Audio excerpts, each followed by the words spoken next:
सभी को जय महादेव। साधना का एक मुख्य अंग है हवन, तर्पण और मार्जन।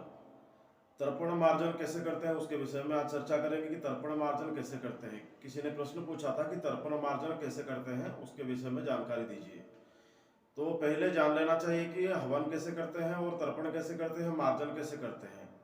सपोज आप एक मंत्र का 1.25 लाख जाप किए हैं, तो मंत्र जब जाप करते हैं, अगर आप खुद ही मंत्र जाप करने के लिए असमर्थ हैं या कोई साधना करने के लिए असमर्थ हैं, कोई भी ब्राह्मण के द्वारा आप उनको दक्षिणा देके आप अपने नाम से संकल्प करा के वो साधना को सिद्ध करा सकते हैं।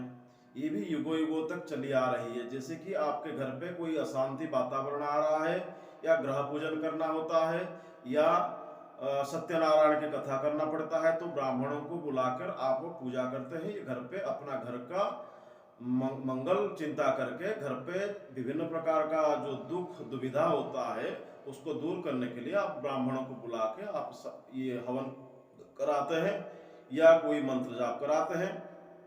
या कोई भी आपके घर पे रोगी हुआ तो रोग में पड़ रहा है, तो उसके लिए जो महामृत्युंजय का अनुष्ठान ये भी ब्राह्मण के द्वारा ही कराया जाता है।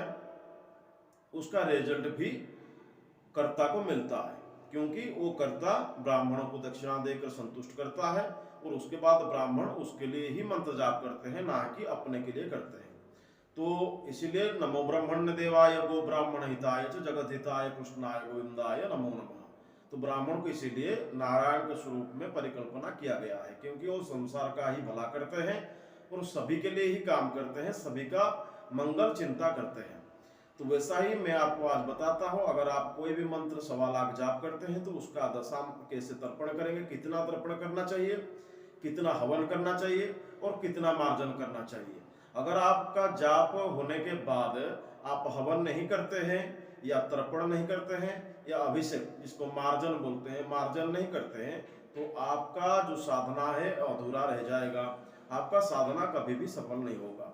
वो जितना आप जाप करेंगे तदशांश हवन, तदशांश मार्जन, तर्पण, तदशांश मार्जन करना चाहिए। यानी किसके बाद कौन से विद्या के बाद कौन सी विद्या को प्रयोग करना चाहिए। जैसे कि मंत्र पहले जाप करना चाहिए, मंत्र जाप करने के बाद आपको हवन करना चाहिए, हवन के बाद आपको तर्पण करना चाहिए, तर्पण के बाद आपको मार्जन करना चाहिए। ऐसा नहीं कि पहले मार्जन कर देंगे फिर उसके बाद इच्छा हुआ तो हवन कर लेंगे, फिर ही उसके बाद इच्छा हुआ तो तर्पण कर लेंगे। ये गलत हो जाएगा और आपका मंत्र भी सिद्ध नहीं होगा। तो तर्पण एवं अभिषेक की संख्या कितना होना चाहिए। अनुष्ठान में मंत्र की जाप संख्या जितनी हो उसके 10वें हिस्से से हवन करना चाहिए। मंत्र जितना हुआ उसका 10वें हिस्से में आपको हवन करना चाहिए तथा हवन के 10वें हिस्से से तर्पण करना चाहिए। हवन जितना हुआ तदशांश तर्पण, उसका 10वें हिस्से में आपको तर्पण करना चाहिए। उसके 10वें हिस्से से अभिषेक यानी कि मार्जन करना चाहिए। उसके 10वें हिस्से से ब्राह्मण भोजन कराना चाहिए। ब्राह्मण भोजन अगर आखिर में नहीं कराएंगे तो भी आपका अधूरा रह जाएगा। ब्राह्मण भोजन कराना चाहिए। संख्या निश्चित करने के लिए आपको एक उदाहरण देता हूं। उदाहरणार्थ गणपति मंत्र, सपोज आप एक गणपति मंत्र जाप कर रहे हैं, गणपति मंत्र 1 लाख जाप के पुरस्चरण आप कर रहे हैं, तो 1 लाख जाप पुरस्चरण आपका हो गया। उसका जो हवन होगा, हवन तदशांश हवन मतलब 10,000 आहुति आपको प्रदान करना है। 1 लाख मंत्र पुरस्चरण, कोई भी मंत्र पुरस्चरण करने के बाद आपको 10,000 हवन करना है, 10,000 आहुतियां चढ़ाना है। उसके बाद जो तर्पण करेंगे तदशांश तर्पणम, तदशांश तर्पण मतलब 1000 बार तर्पण करना है, 1000 बार तर्पण करेंगे। फिर उसके बाद अभिषेक करना है यानी कि मार्जन करना है, मार्जन 100 बार करना है, तदशांश मार्जनम यानी कि 100 बार आपको मार्जन करना है। फिर तदशांश ब्राह्मण भोजनम, तदशांश ब्राह्मण भोजन यानी कि 10 ब्राह्मणों को भोजन प्रदान करना है आपको। तर्पण का मंत्र मैं आपको बताता हूं, तर्पण कैसे करेंगे। तर्पण करते समय मूल मंत्र के बाद देवता का द्वितीयांत नाम तथा अंत में तर्पयामि नमः बोलकर तर्पण करना चाहिए। जैसे कि आप अगर उच्छिष्ट गणपति का मंत्र कर रहे हैं तो उच्छिष्ट गणपति का मंत्र है हस्ति पिशाच लिखे स्वाहा, तो आप तर्पण अगर करेंगे तो ऐसा बोलना चाहिए, ओम हस्ति पिशाच लिखे स्वाहा उच्छिष्ट गणपति तर्पयामि नमः। ऐसा बोल के आपको तर्पण करना है। अभिषेक जो करेंगे वो अभिषेक का नियम कैसा है कि अभिषेक करते समय मूल मंत्र के बाद देवता का द्वितीयांत नाम और अंत में अभिषिंचामि लगाकर अभिषेक करना चाहिए। यथा उच्छिष्ट गणपति मंत्र को अगर आप अभिषेक करेंगे तो उच्छिष्ट गणपति के नाम कैसा लगेगा, ओम हस्ति पिशाच लिखे स्वाहा उच्छिष्ट गणपति अभिषिंचामि, ऐसा बोलकर आपको मार्जन करना चाहिए या अभिषेक करना चाहिए।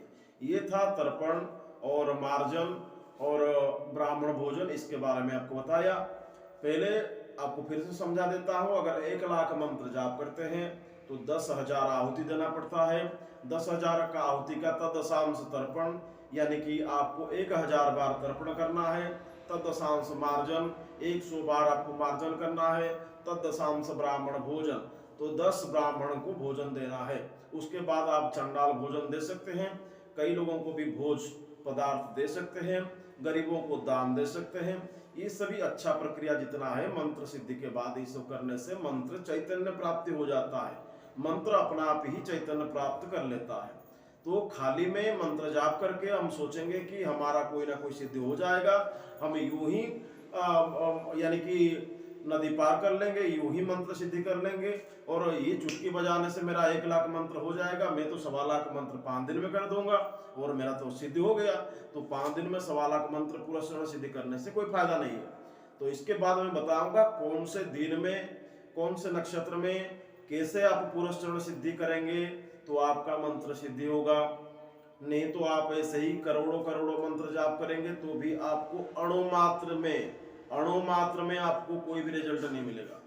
ऐसे बहुत सारे लोग हैं जो लाखों नहीं 10 लाख 50 लाख मंत्र जाप किए हैं, फिर भी उनका कुछ नहीं हो रहा है, वो खाली हाथ ही बैठे हैं, उनका ना ही कुछ रिजल्ट मिल रहा है ना ही कुछ मिल रहा है, क्योंकि वो नियम से बंधे नहीं है, वो नियम को नहीं देखते हैं। मंत्र मिल गया, जाप चालू हो गया, मन में सोचना आया कि जल्द से जल्द मुझे दर्शन मिल जाएगा, और जैसे मिल जाएगा मैं तुरंत कोई ना कोई प्रयोग करने लगूंगा और लोगों का काम करो या ना करो कुछ ना कुछ करने लगूंगा मैं।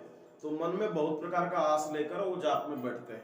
लेकिन नियम को पालन करना चाहिए। जब तक आप कोई भी नियम को लागू नहीं करते हैं अपने ऊपर तो कोई भी साधना संपूर्ण नहीं होगा। जैसे कि बच्चा पढ़ाई के लिए बैठता है, उसके लिए एक नियम होता है कि सुबह 6 बजे उठना है, ब्रश करना है, फिर उसके बाद हाथ मुंह धोकर या नहाकर भगवान को, गणपति को प्रणाम करना है, गुरु को प्रणाम करना है, फिर विद्या अध्ययन करना है, फिर 8-9 बजे खाना भोजन ग्रहण करना है, फिर 9 बजे स्कूल जाना है। स्कूल में भी नियम होता है, ये पीरियड में ये पढ़ाया जाएगा, वो पीरियड में वो पढ़ाया जाएगा। उसके बाद रिसेस होता है स्कूल का, बीच में छुट्टी दिया जाता है भोजन के लिए या खेलकूद करने के लिए, क्योंकि पढ़ाई करते करते थोड़ा सा मन भी हल्का होना चाहिए। सभी चीजें दुनिया में नियम से ही बंधा होता है। सूर्य चंद्र जी जो भी आते हैं वो भी नियम से ही आते हैं। ऐसा नहीं कि सूर्य भगवान को आज नींद लग गया और आज उगेगा ही नहीं, ऐसा नहीं होता है।